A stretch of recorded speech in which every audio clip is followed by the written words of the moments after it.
at least a year before we start. Hey guys, you ready? Should make it do this. Brad, everything's on? Yeah. Everything's on. Let me know when you're ready and we're gonna get going. Sounds like a flying that's cool. saucer.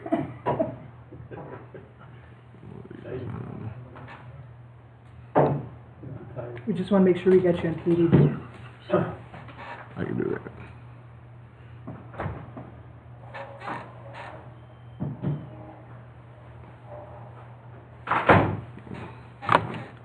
Hi, Eric. Ready? Yes. Gentlemen, you ready? I am going to, I'm going to call the Village of Vernon Board meeting to order. Today is Thursday, February 1st, 2024. It is 6 p.m. Would you all please rise for the pledge of allegiance of the flag and a moment of silence? Especially the microphone. I Pledge allegiance to the flag of the United States of America and to the republic for which it stands, one nation, under God, indivisible, with liberty and justice for all.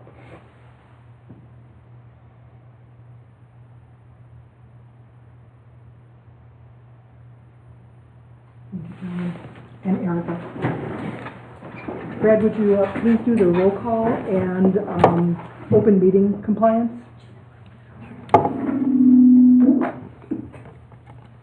President Chu, I'm here. Trustee Slaney, Here. Trustee Finch, Here. Trustee Newman, Here. Trustee Millies. Here. This meeting was noticed and posted according to law. Are there any public comments at this point? We only have two public, and they both said no, and Dr. Cook will be speaking. At this point, it is my pleasure to introduce Dr. Joe Cook. He is our superintendent of the Mugwanago Area School District, which I'm very, very partial to. I didn't attend, but my kids did all three different dimensions. Awesome education. But Dr. Joe, I'd like to have you do the presentation on the referendum that's coming up on April 2nd. Dr. Cook? Thank you very much. Is my mic getting picked up? Yes, should know. Thank you for the opportunity to be here. We're very excited. Coming in April, we will be embarking on a referendum. We're in the referendum process right now. Hopefully on April 2nd, the community supports our project. And I'm here tonight to provide you a little bit of information and background as to how we got here, some highlights of our school district, and then what the scope of the project is. So just a brief overview. The Mugwanago Area School District, we're right now ranked in the top 10% out of 367 public schools, K through 12 public schools, according to the DPI school report card. We're 24th in the area of student achievement, 9th for on-track and post-secondary readiness, and we're in the top 25 for both math and English. So academically, we're very, very proud of what we are doing. The forward exam showed that 64% of our grade 3 through 8 students meet proficiency for English and language arts. I just want to put a little plug in there. That doesn't mean that only 64% of our students can read. It means that it hits the benchmark, okay? We have a very, very good graduation rate. Our kids are progressing very well. This is all based off of the metrics used on the test. And then 65.4% of our students are meeting proficiency on the forward exam in English, ELA, which is the highest in grade 3, which is the highest in Waukesha County. So our third grade students are performing the highest across all county schools in the area of ELA on the forward exam. Couple of highlights, we have 2 National Blue Ribbon schools. We're a proud member of the Classic 8 Athletic Conference. We offer over 100 activities and athletic offerings. We have very strong school safety plans. Thank you to the work of Tom Karthauser, a business official, and Andy Wigner, our Director of Facilities. Our mill rate has been below the state average for 35 consecutive years. We have a AA bond rating, and we repeatedly pass taxpayer-friendly balanced budgets. So back in 2018, the community supported a referendum in 2016. It was completed in 2018. Primarily focused on the high school. You can see that in common spaces, in our Performing Arts Center, in our gymnasiums, and in our CTE, our Career and Technical Education programs. We have not just come up with this idea. As the new superintendent, I joke around with people. I didn't come here with the idea of going to referendum. This was something that's been in the works for a long time. So our facility planning process began in 2015. That led to the 2016 referendum.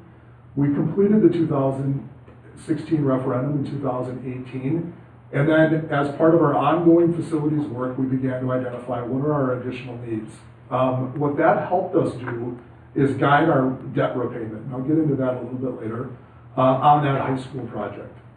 It also has allowed us to communicate with stakeholders where we need to be, which is where we're coming to right now, the middle school project. But then down the road, knowing that we have elementary work to do in the future, we want to make sure that we're mindful of that.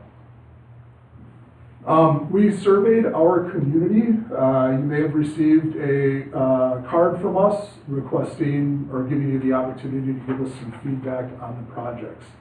At that time, 89% of our community felt that we were doing a good job. We were doing great, good, as far as providing an educational program for our students. At that time, 63% of our community said that they would support, of the respondents, said that they would support a project of $102.3 million for a new middle school, as well as some elementary 4K additions. We also took some feedback on a potential high school project. And the high school project would have focused on a multi-purpose indoor facility, as well as some tech ed space renovations and additions. But we only received 47.5% support on that project. So we listened to our community, we refined our scope, and that's why we're coming here tonight with the proposed middle school and elementary work. So on April 2nd, there is going to be a question. I won't read the whole question, but this is what you will see on your ballots. And essentially it says that shall the Mugwanago Area School District be able to borrow, take on general obligation bonds, not to exceed $102.3 million for the purposes of building a new middle school, renovating elementary school spaces, and doing some improvements across the district. So that is the question on April 2nd that will be on all of the ballots. And so the need, why did we get here? How did we get here? The primary need for our school district is a new middle school.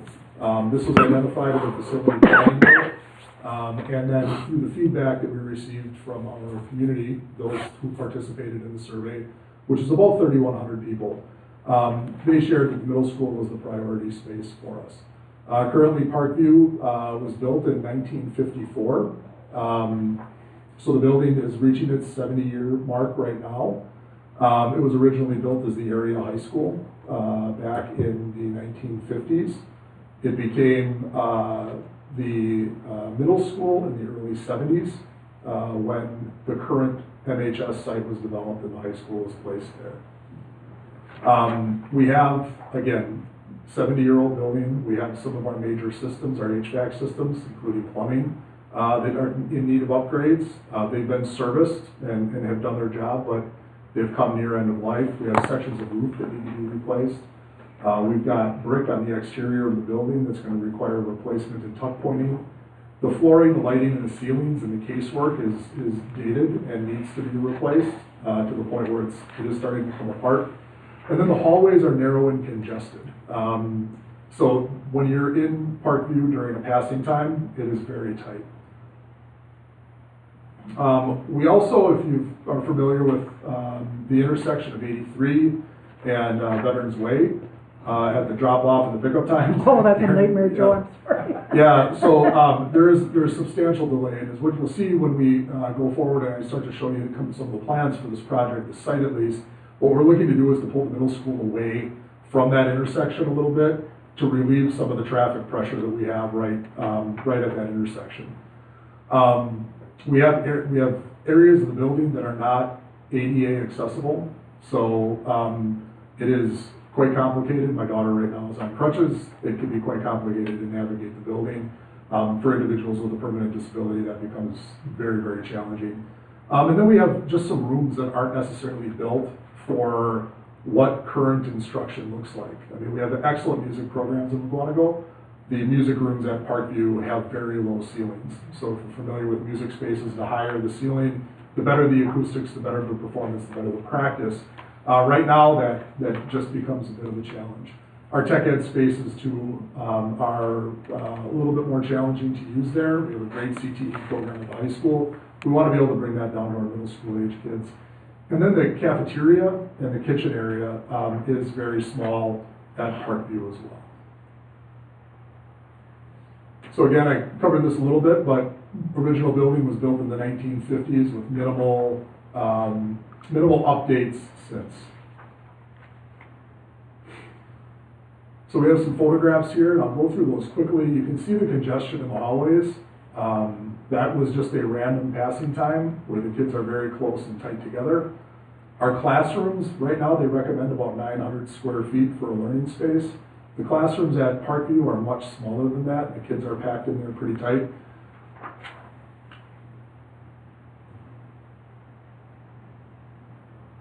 The music area, again, we've got excellent band and excellent choir, excellent orchestra. The ceilings in those rooms, I believe, are 9 feet. The ceilings in the performance spaces at the high school, if I was ballparking it, were minimum 15 feet. Very tall, give a good opportunity for practice. Another view of that. When I mentioned the ADA accessibility, you can see the split level here. We do have a lift there, but the lift is nowhere near as convenient for an individual as would be a regular elevator or just redesigned learning spaces. The gymnasium and the fitness area, again, they've been well used. They are well used. Just as a side note, our buildings are open about 18 hours a day, 7 days a week. You drive by the high school, you drive by the middle school, there is always practice going on. And these gym spaces have served a great purpose for us, but are in need of some updating.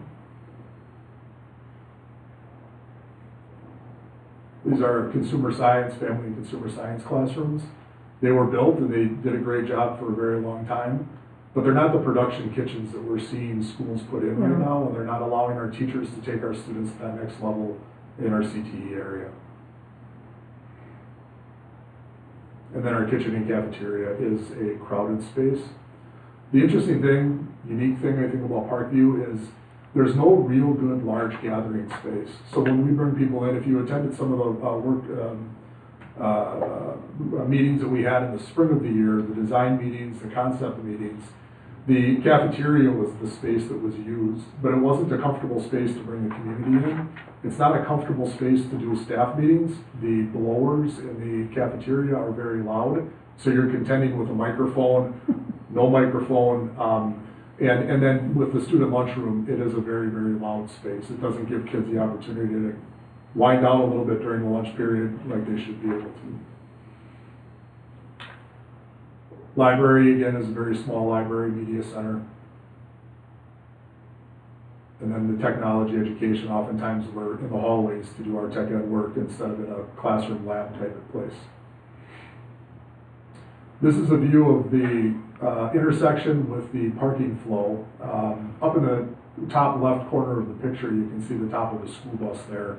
The school buses come in off of 83 and go to that side of the building. Parent traffic that comes in off of Veterans Way and makes its way through the parking lot and snakes out. This honestly is probably one of the better pictures we could have at that time. It's nowhere near as congested usually in the mornings. The intersection is blocked off and it's very slow going through there. So in the spring of 2023, we had 4 focus group meetings. We had our architect firm come in. We had invites out to about 250 people to come in and weigh in on possible ideas. We had some community meetings that were anywhere between 50 and 75 people from the community. And through those community focus groups, a couple things came out. One, Parkview was, again, an area of priority, but the other part of that was getting 6th grade into the middle school. Currently, some of our elementary schools are serving 4K through 6th grade, others are serving kindergarten through 6th grade. And from an educational opportunity to kind of the developmentally appropriate placement for a 6th grader, they fit better with 7th and 8th graders, developmentally, socially, than they do kindergartners. When we hear from our 6th graders, not necessarily that they're driving the decision, but our 6th graders are often saying that they're done with the elementary type environment. They know the lines, they're ready for a more of a middle school feel. Our 6th graders, we've got many bright students, many students that need to be academically challenged. We have a greater opportunity to challenge those students at our middle school by a 6th grader being able to access, for instance, higher level math courses to meet what their performance level is without necessarily disrupting the school day. Our kids can still go to the middle school right now, but that involves transportation to and from, and it involves an early start for those kids, oftentimes before what the elementary start time is. So they have that extended school day then. We looked at a renovation option at Parkview. The projected cost of renovation was $85 million, or 88% the cost of the new building. And when we looked at the current site, two things came about. One, if you start to open up an old building, if there's anybody with experience in construction, oftentimes when you open up an old building, you find there are some surprises there. So we wanted to make sure we worked around that. And the other, again, priority, and I talked about it before, was trying to get the school away from the corner and moving the school away, back off to help with the traffic flow there in the mornings and then in the afternoons. For all the reasons, then we decided to make the decision then to propose a new school. So the 5-year capital maintenance that we are looking at Parkview right now, and I apologize that this slide is a little bit off, but you can see that our parking lot replacement, we're looking at $720,000. Exterior improvements of the building, $320,000. We have gymnasium bleacher repair at $150,000. Fire alarm system to get that up at $140,000. Updating the flooring at $1 million. So you can see updating the heating, the HVAC, 1.7. There's nearly $7 million worth of work that needs to go into Parkview if we stayed with that building, which is a very large investment when you look at the fact that we have roofs across our district that need to be replaced, parking lots across our district that need to be replaced. There's a heavy investment into this particular building. Again, we talked a little bit more about the need, but you can see on the exterior, in the view of the brick, you can see where things are starting to come apart a little bit and need more attention. You can see that some of the classroom tile have cracked, that the ceiling tiles are starting to need replacement. And then you can see our essentially the guts of our HVAC here and our boiler system. Oh, sorry. So again, the building has been an excellent building for us. It has just come to end of life in many areas. We're also looking at then moving our 4-year-old kindergartens into our schools. So we have 2 locations right now that have full-day 4-year-old kindergarten programs. And then we have some community partner sites. We have had great partnerships within the community.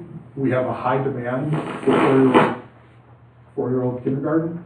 But with that then, we've also had some inconsistencies with our partners. So we've had partner sites close, and then we have had to then make different arrangements for the upcoming year.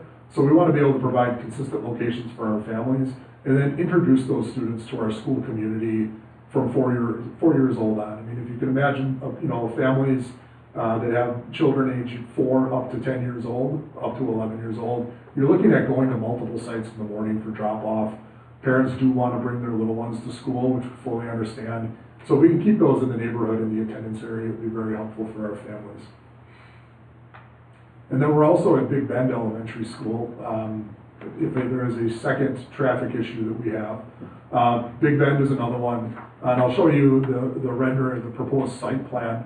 We're looking at putting a new parking lot behind Big Bend to help pull the parent drop-off away from the corner and get it down. I'll have to see, I'm not as familiar with road names. but get it down the road a little bit so that we're not congesting the corner as much as we have been. Again, trying to accomplish some safety work, but also congestion by the road. So the proposed solution is a new 6 through 8 middle school with a capacity of up to 1,200 students. We would be increasing or improving our classroom and lab space, particularly around our STEM courses. We'd be creating flexible spaces for student performances and collaborative project-based learning. We'd be looking at a 3-court gym and fitness area for students in the community use. Again, our buildings are open approximately 18 hours a day. People are coming in at 6 a.m. at the high school level for before school workouts, and we're seeing people leaving our buildings at 10 o'clock at night regularly. So we have a high use, and we value that partnership that we have with our communities, particularly youth sports and musical opportunities. So expanding that at the new middle school location. We'd be looking at a proper separation for pedestrians and vehicle bus traffic. So again, that's what I was talking about, pulling that the school away from the corner. We have a shared bus drop-off area between the middle school and Clarendon Elementary School. Currently, kids who go to school at Clarendon get dropped. The buses are on the road, again providing some congestion. We would be using the bus lot behind the middle school to have the kids walk over to Clarendon. And again, with a new building, you do get some energy efficiencies, particularly around HVAC and lighting. We also would maintain the practice fields, baseball field, track that are on the current site. I'll show you how that the configuration on that property shifts. So as you can see here, the middle school is the big, bold, yellow, multiple rectangular building. For perspective, you can see Clarendon just to the right of that on this rendering, and the district up to the what would be the northeast in this particular picture. In front of the middle school, you would see visitor and staff parking. That would also be our parent drop-off location. So we would be taking what the parent drop-off is. I apologize. There we go. I don't know if my dot's not going to show up. But you would be able to take the whole building and you'd be shifting it over about 100 yards. You would pull the traffic away from the corner there, and then in the place of the school, we would do a demolition. We'd go down to the ground, and then we'd be replacing it with the athletic field. So you can see the track there, the football field, and we'd have space for the baseball fields. Behind the school, then, to the bottom of the slide, you would be able to see where the bus drop-off would be and where staff parking would be. So we'd be taking that to the back of the building.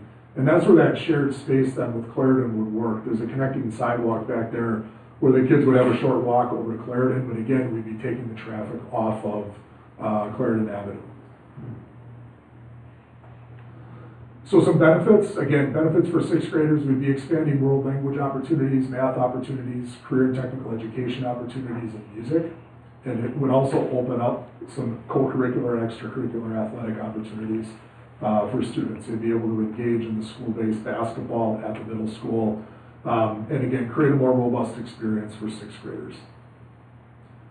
The 4-year-old solution would then get the 4-year-old kindergartens into the 5 traditional elementary schools, with the exception of Eagleville. Eagleville's a charter. We'd be bringing 4-year-old into the neighborhoods for our kids.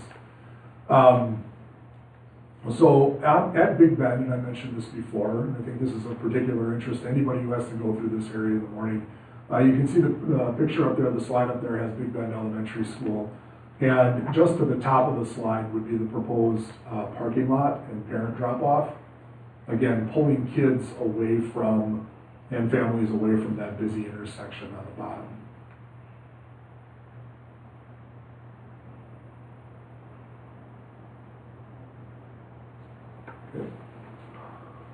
As we go through schools, you'll see the school is going to be in a gray color, and then the proposed addition or the proposed renovation would be in the blue color. So we would be taking the existing classrooms that are being occupied by 6th graders, which are more of that traditional 900 square foot space, and we'd be taking 3 of those classrooms and then converting those into 2 4-year-old kindergarten classrooms. The recommended square footage in a 4K classroom is somewhere around 1,200 square feet.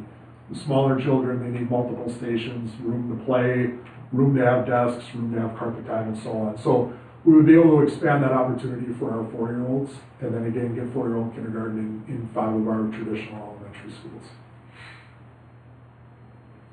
Clarendon, again, you can see where the classroom renovations would be in the dark blue. At Rolling Hills. At Prairie View. At Section.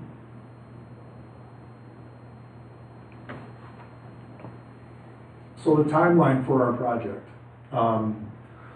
So should the community support the project in April, we would be looking at opening the school in the, I'm trying to get my dates correct here. We'd be looking at opening the new middle school in the 27 school year, 27-28 school year.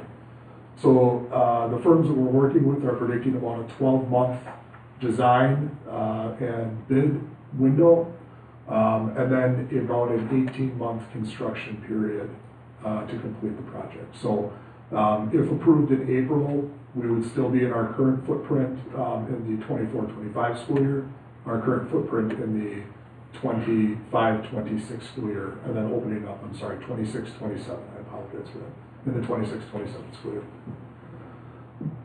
So the investment, just a little bit of background on our fiscal responsibility. So I mentioned before that for 35 years we had a mill rate that was below the state average.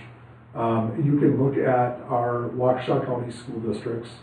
Our mill rate was set, our revenue limit was set in the 93-94 school year, and that was the case for all public schools in the state of Wisconsin. We were the lowest, we had the lowest revenue limit in 93-94, and that has carried forward since. So that has been the baseline since. There hasn't been a big change in school funding, and I'll get to up until this year. In 2022-23, you can see that Merton and McGuanago and Heartland Lakeside were all right around the $10,000 per pupil expenditure. Merton was right at $10,000. I believe we were at $10,018 per pupil. You can see some of our neighboring school districts like Moraine at $12,383 per pupil. And then you can see where the state average is in that yellow bar. If you look at again this year then, the state did raise the revenue or the per pupil amount. And you can see where McGuanago, Arrowhead, Heartland Lakeside, Merton, and Muskego, where we're all at the $11,000 per pupil mark. So we were able to generate an additional $1,000 per pupil. But with that, we are still then in that lowest tier, because that is now, they shifted the base from $10,000 to $11,000 after the 35 years of that revenue limit configuration. So as an example, if you go back to the 22-23 school year, just two school districts side by side, McGuanago and New Berlin, you can see what the per pupil revenue, the revenue per student was. We were at $10,016. New Berlin was at $11,659. We had 4,659 resident students. New Berlin had 4,318. But the total revenue across both school districts is about a $3.7 million difference. New Berlin, with fewer students, was able to generate more revenue than we were with more students. So just a little perspective on our history, with our school funding. When you look at our mill rates, these are the CISA 1 mill rates. So these are the area of the state that we compare to, southeastern Wisconsin. From a mill rate perspective, our $6.20 puts us at 29 out of 39 school districts. And if our high school debt fell off, we would be that much lower on this mill rate comparison. We would be actually number 39.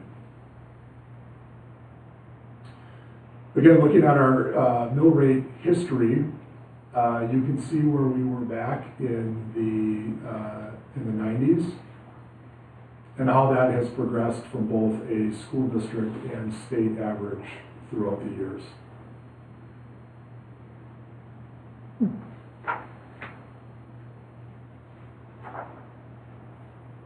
And then the state average this year is the yellow bar, and we again, we're the dashed blue bar there at 620. So you can see where we fit in from an area average, but then where the state average comes in as well. So despite our low funding, we have repeatedly produced balanced budgets, proactively set aside funding at the beginning of the year for known building needs. Our year-end surpluses set aside for future capital needs. So we do have roof work that we're going to be doing this year. We're going to be doing that out of our Fund 41, Fund 46 budget. So what we have, we are taking care of. But again, coming back to that middle school need, that's just something we could never save enough for. Looking at our 2016 referendum debt, we have prepaid on this debt. We did a prepayment back in September of 2020 with refinancing that saved our taxpayers $750,000 in interest costs. In May of 22, we prepaid $5 million. In May of 2023, we repaid $1.5 million. And through these efforts, we're going to be saving $2.8 million in future interest costs. So we are currently on track to pay off the referendum almost 10 years early, which provides an opportunity again to address other needs. So the investment, this is the tax impact. We will have a tax calculator on our website. So if you plug in the value of your home, it'll show you the impact of this referendum. In all projects, you start out with a $100,000 home. It just is for the ease of the math, and then we have 4 other numbers there. We provide this on an annual basis, so for a $400,000 home, it would be a $276 tax impact, $23 a month. So you'll be able to see that. This will be on our website. You'll be able to figure this for your own home. If the referendum passes, if you were to take the referendum debt, which is going to be a 69-cent mill rate impact, our mill rate would still be lower than the 2021-22 mill rate for the schools. So even by adding the referendum debt on, we would be still below the 2021-22 level, the taxing level for our community.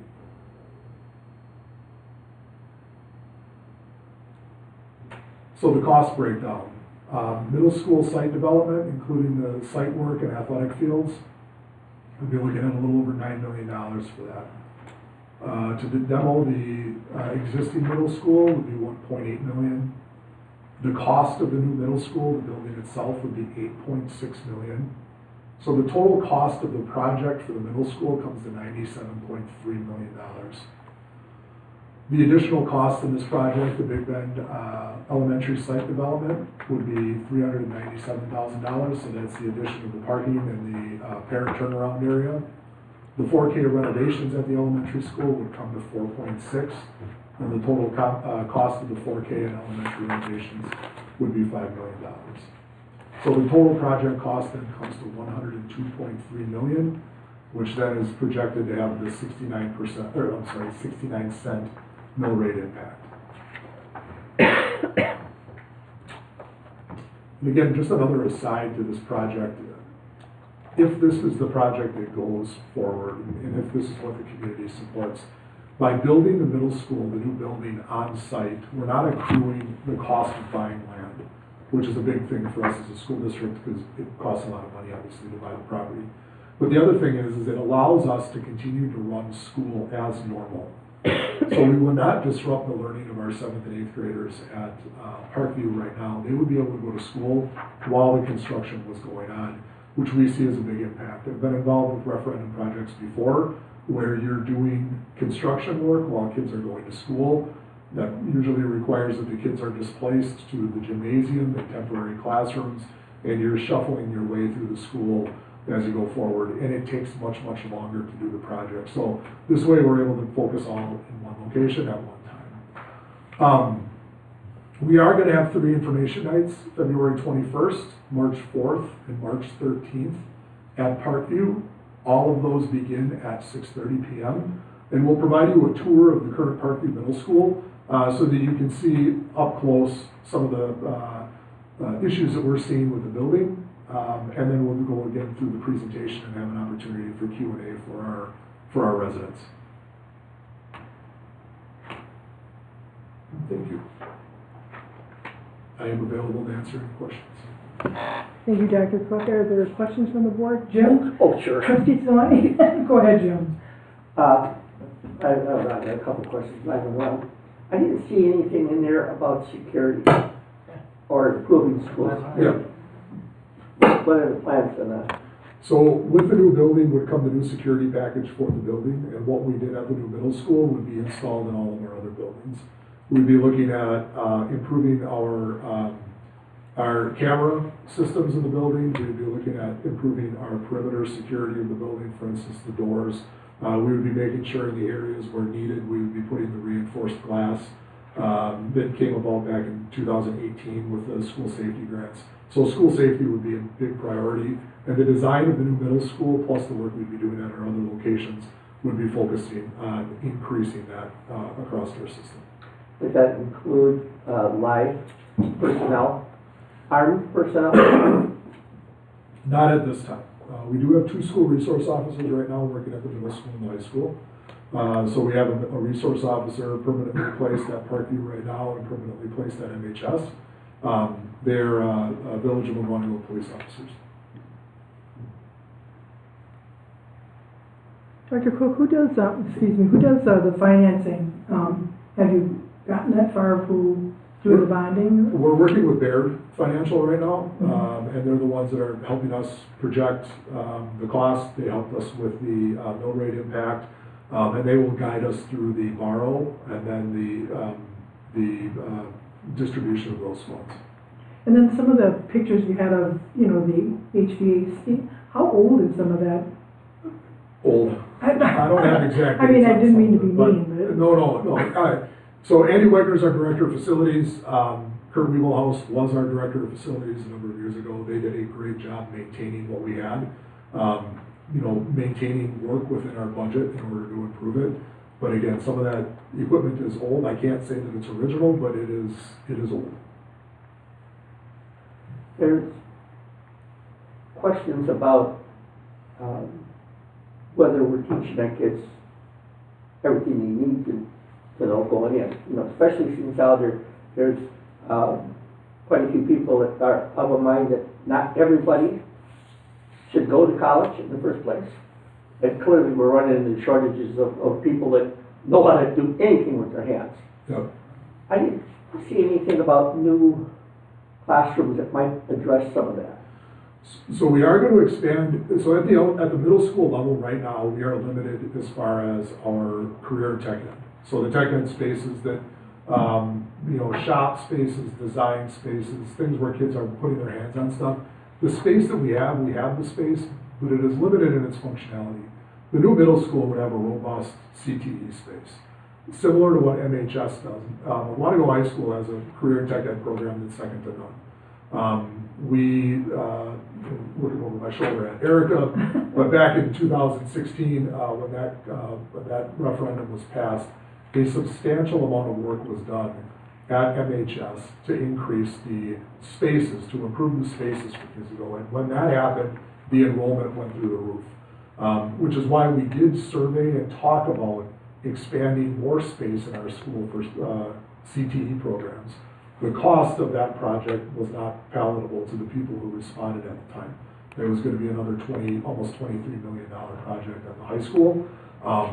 So we have enrollment that is bursting. We're turning kids down their course selection.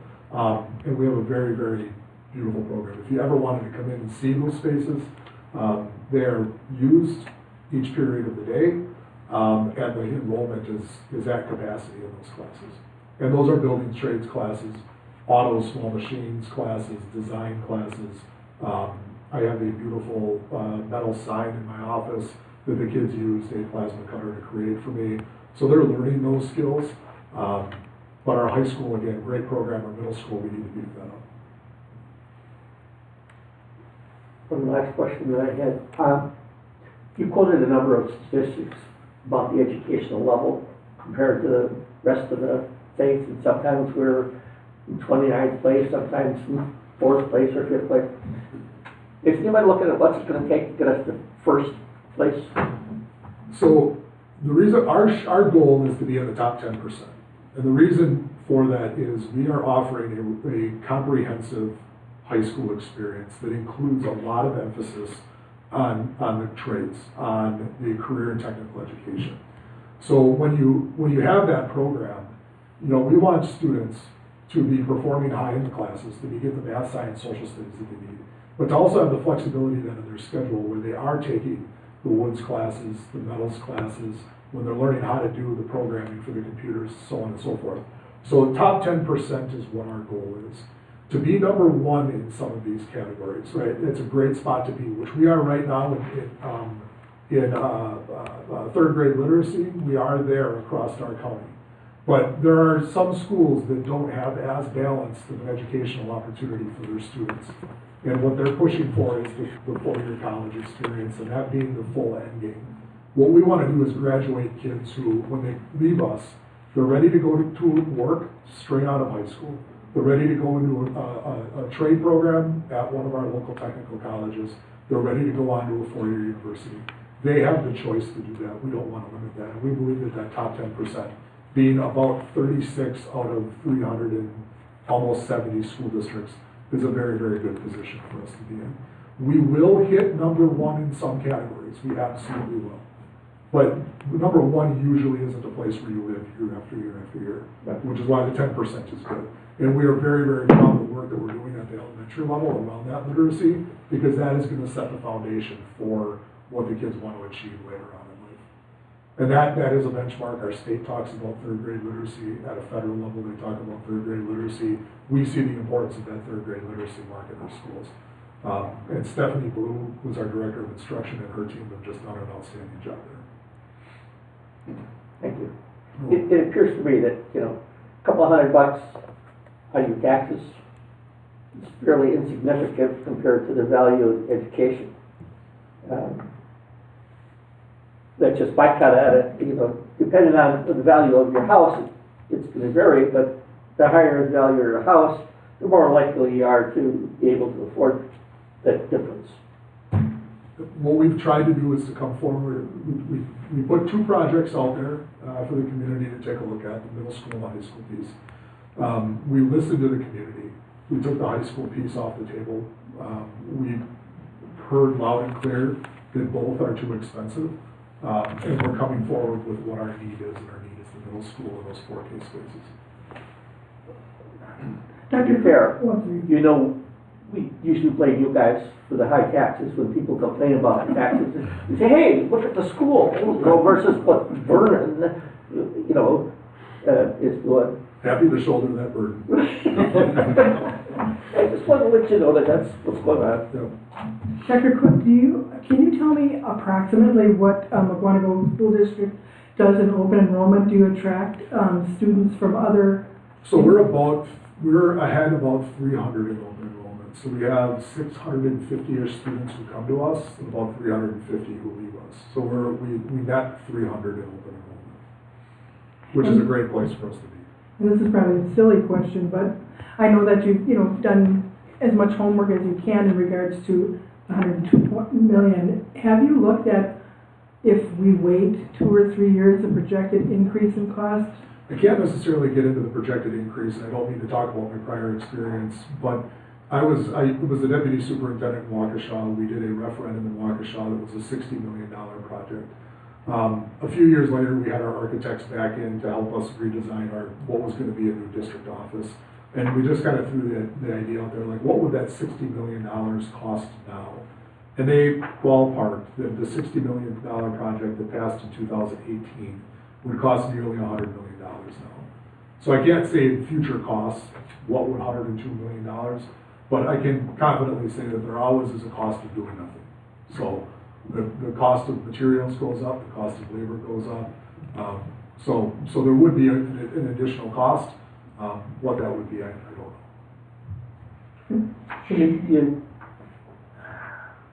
Obviously, you haven't gone out for bids yet. Right. So where did these numbers come from? Just, So we went through a competitive RFP process. We landed on working with J.P. Cullen Builders, so a construction management firm. They were the ones that used what is current and then what they predict to be future costs that would cover the cost of this project. And they worked with our architectural firm, Bray Architects, to kind of do the design, the square footage, and give us the projections as to what this project would cost. Should the project move forward, this is mostly applicable to the elementary schools, I'm assuming being built in the 50s, there's asbestos in the building. Is there an effective plan in place to make sure that students are exposed? So if there is asbestos in the building, we would go through an abatement process. And that we would contract in, if there were the 9x9 tiles that you sometimes see on the floor, that would all be appropriately abated, and then the construction work would begin. I don't know what our history of asbestos abatement is. I do know that in the mid-90s, early to mid-90s, there was an order that any of the asbestos that was in schools needed to be removed. The only thing I believe that was exempt from that were those 9x9 floor tiles at the time. Any other questions from Jeff? Trustee Millies? I don't know if I misheard that, but did you say your survey response, how many responded to the survey? We had about 3,100 respondents to the survey. Of those survey responses, the people who responded, 65% were in support of us going forward with this middle school, elementary. There was about 45% support for that high school component to it, which is why we're not asking that question. Okay. Also, with the 2016 referendum, you said you saved 10 years in payments. How many years of payments are left on that referendum? So if the referendum, if this wasn't up, if we weren't talking about doing this, that referendum would be paid off in the 26-27 school year. So it's getting very, very close. We were 10 years ahead on that loan. If we pass this referendum, then you're looking at that 69-cent mill rate increase, for the duration of this.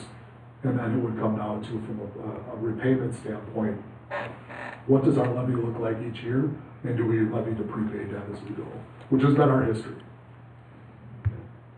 I know back in 2016, when we were talking about the high school, I asked about the middle school at that time.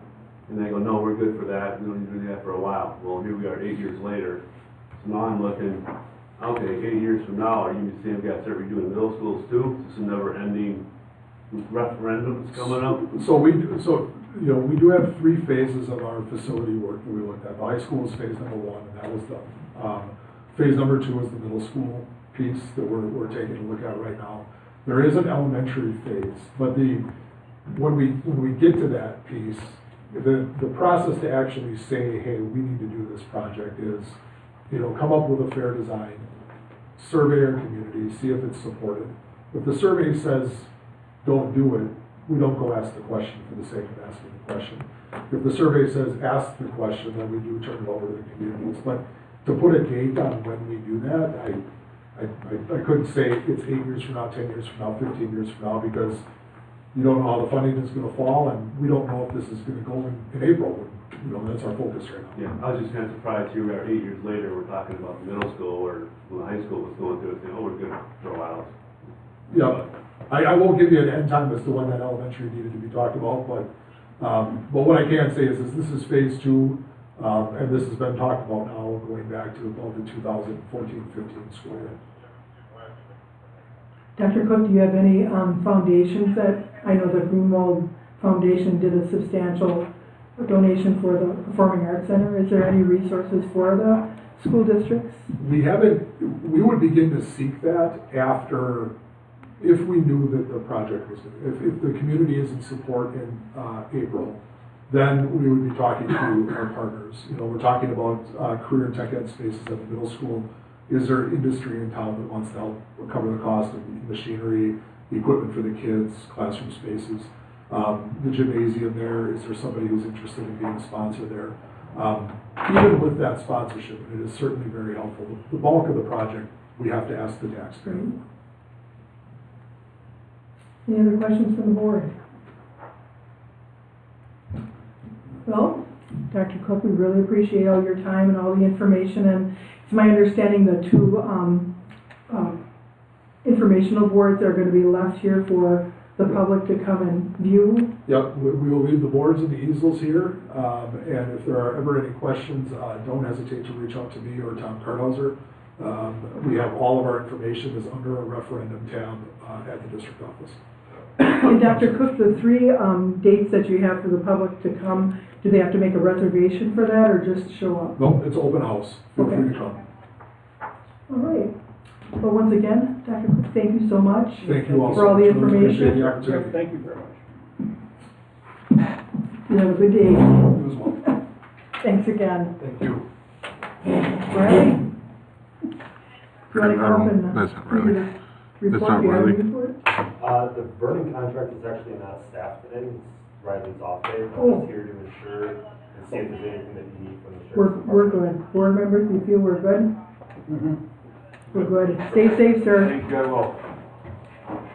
All right, board members, we are going to jump right into, the authorization or release the final payment of Wolf Construction for the 2023 Vernon Road projects. The only question I have is the attorney mentioned the engineer's letter. Do you have an engineer letter in regards to, the release? And I don't have a letter with us. We've talked with Andy from Fulton. He said we're good to release.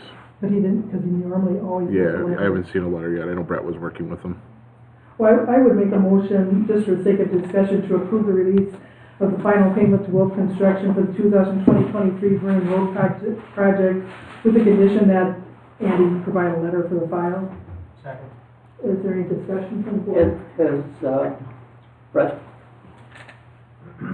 said everything was right? Yeah, he's looked at it. He's good with it. Andy said he's good with it. We're just missing the letter. Yeah, and that would be taking 2 seconds. Yeah. It's just a little quick. Thank you again. Thank you so Have much. a good evening. Take care. Further discussion from the board? Hearing none, all in favor of the motion signify by saying aye. Aye. Opposed? Motion carried. Board members, I kind of want to get ahead of the finance process. So I was wondering if the finance committee would be able to meet on Monday, February 19th at like 1 o'clock. That'd be fine. What's better for you guys? Is 1 in the morning? What's better for you? Is it 1 in the morning? No one? You would want to see me at 1 in the morning. So, where you think? Early afternoon? Afternoon or morning, what's better for the board? I'm fine with anything, What's I'm better? open until like 3:30. Would mornings be better? So if we wanted to do 10 a.m. or something, that'd be even better, because it doesn't matter how long It it may takes. not work, my wife, I have to drive her to an eye appointment, and it might be in the morning and the night. Yeah, because I did check with Tom Thomas, because I really wanted him to be there also. So I don't know if the morning will work for me.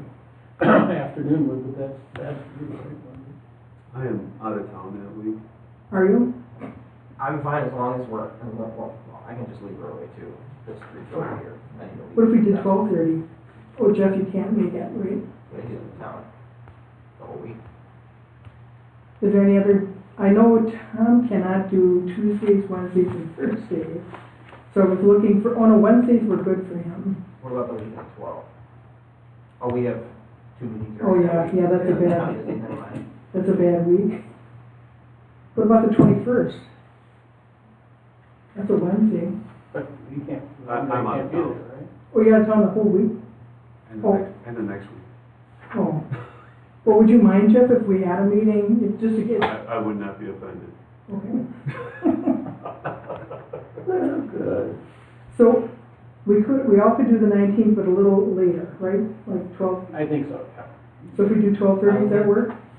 Yeah. Okay, so we'll be at 12:30 on the 19th. on the off chance it runs long, I can skedaddle and you guys can keep going.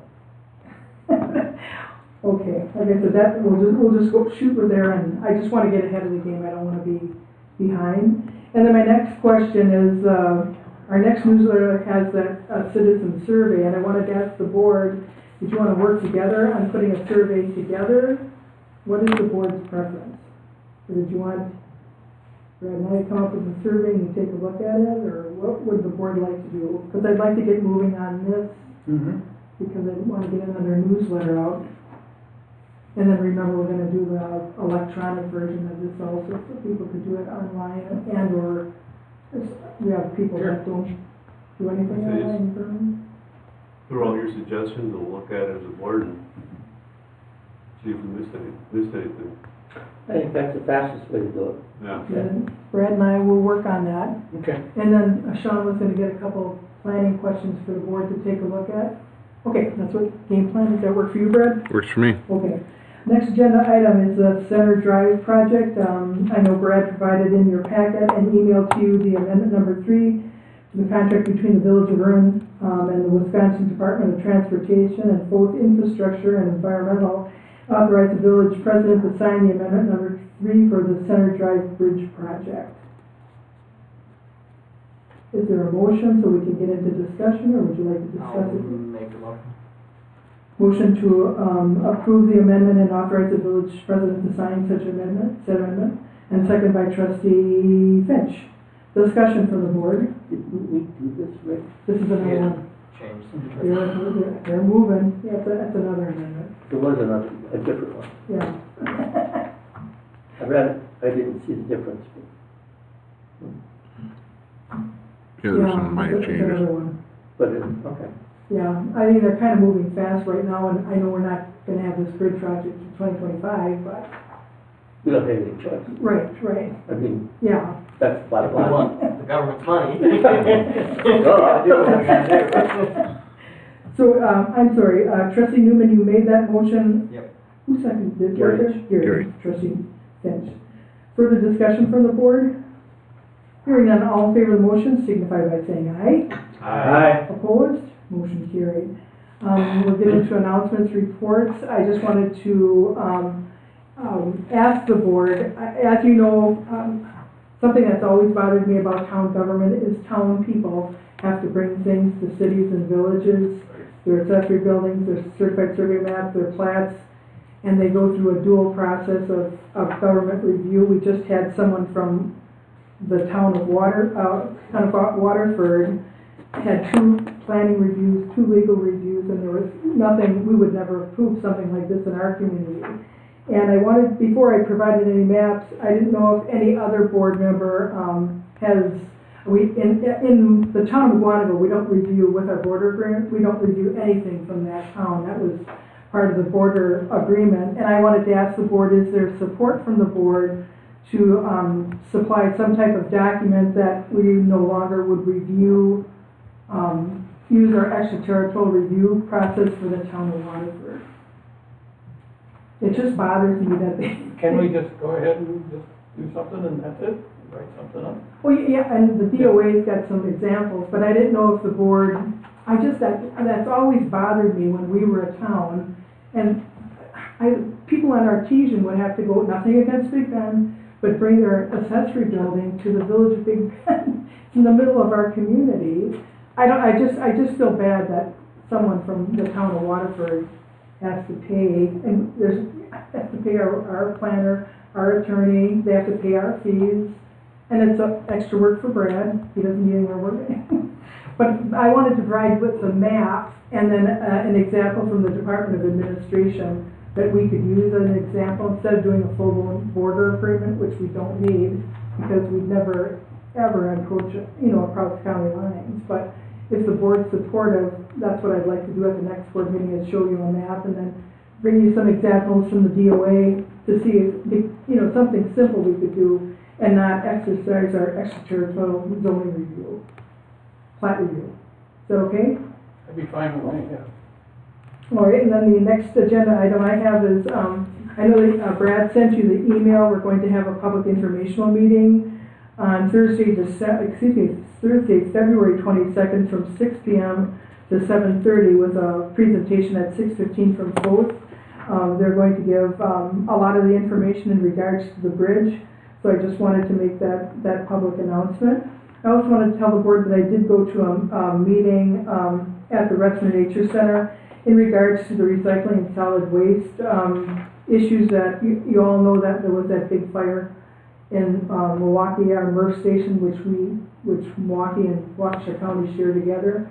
They're in the process of hiring a consultant to help assist with some of the issues we face regarding recycling. So that I have a PowerPoint. I'm going to have Brad, email it to Brad, and then have him send it, give it to the board members so you can see what we all discussed. The other thing is I wanted the board to know that the small committee that has our Brad, the fire department, the DPW director, we're meeting again twice in February, doing that building review, building assessment, and then as soon as we're working hard to get closer to bringing the information from the board, and then we'll take it from there once we have all that information. And the last shout out I have, I wanted to congratulate Melissa Hughes and Jordan Fixel. They delivered a little baby in Vernon. Was their first delivery, and they were supervised by our chiefs, Alex Feldy and Patrick Hayes, who's delivered 14 children, which he delivered a set of twins and triplets. So not in Vernon, but I just wanted to do a little shout out to our little paramedics. And with that, I'm going to turn it over to Trustee Swanee. Thank you.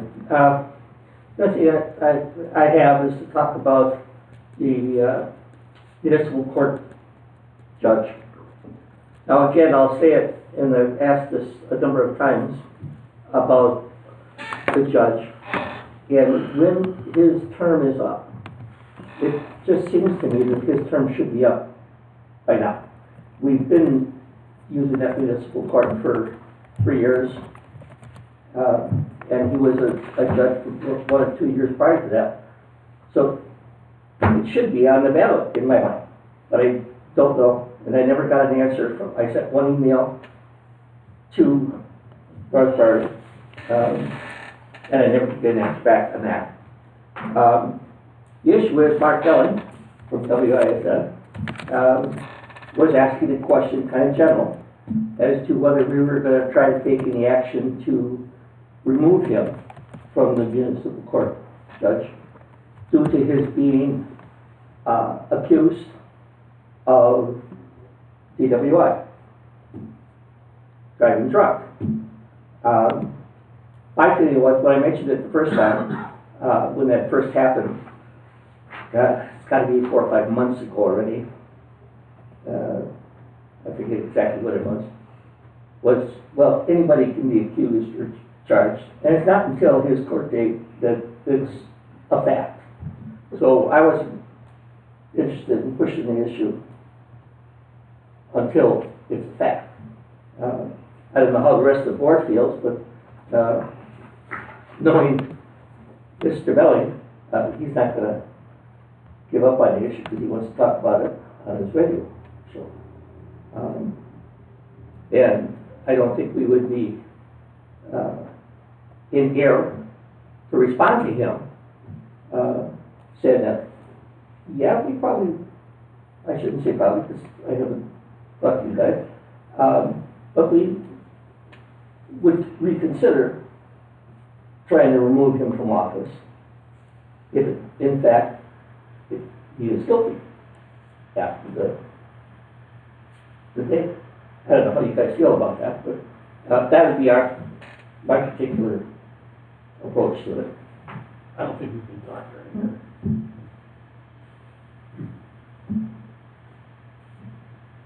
So that's all I got. Thank you, Trustee Swanee. Trustee Finch, any announcements, reports, correspondence? No, I don't. Thank you, sir. Trustee Newman.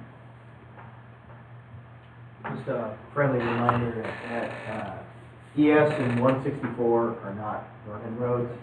If you do have a complaint about them, historically snow piles near them, our DPW is not supposed to handle that for liability reasons.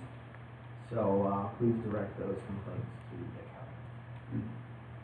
Thank you, trustee Newman. Trustee Millies? I have no reports or announcements, Thank you, trustee Millies. Our clerk administrator, Brad, do you have any announcements or correspondence? Or? We've just been busy in the office with end of the year stuff, pretty much have it wrapped up.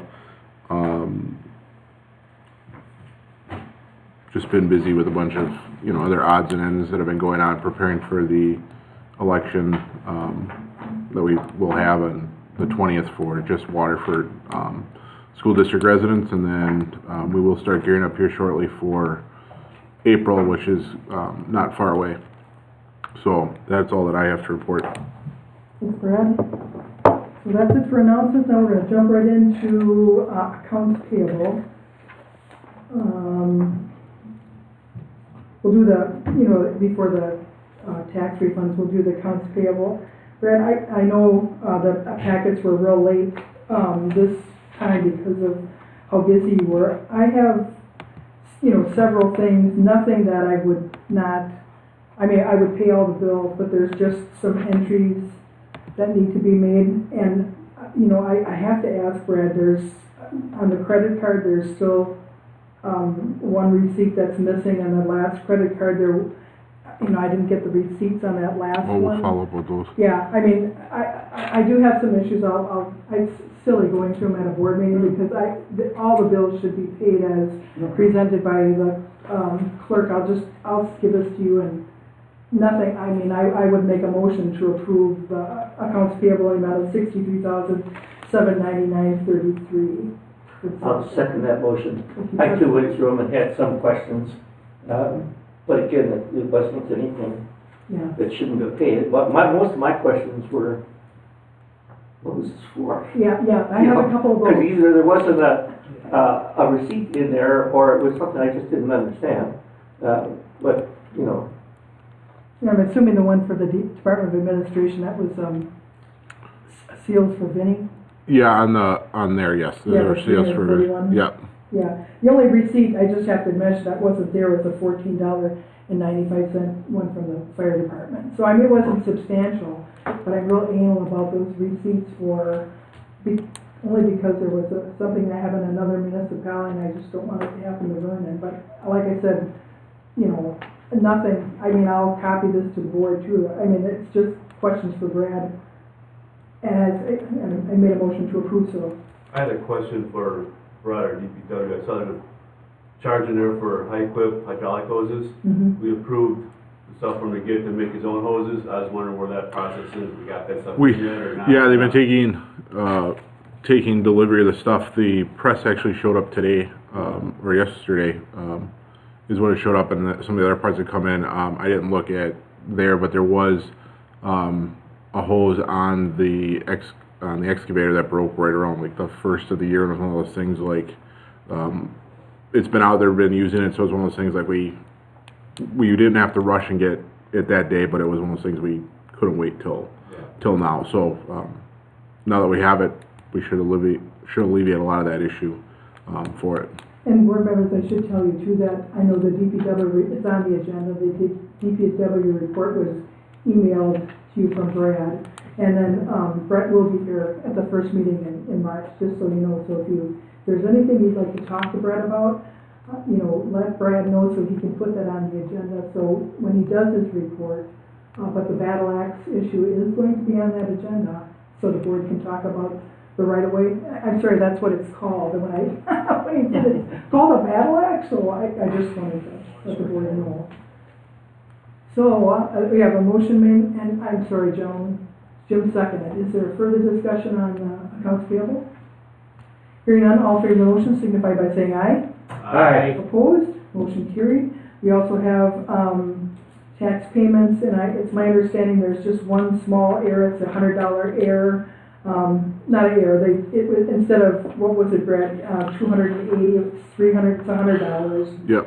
So for the sake of discussion, I would approve all the tax refunds, the amount of $50,956.01.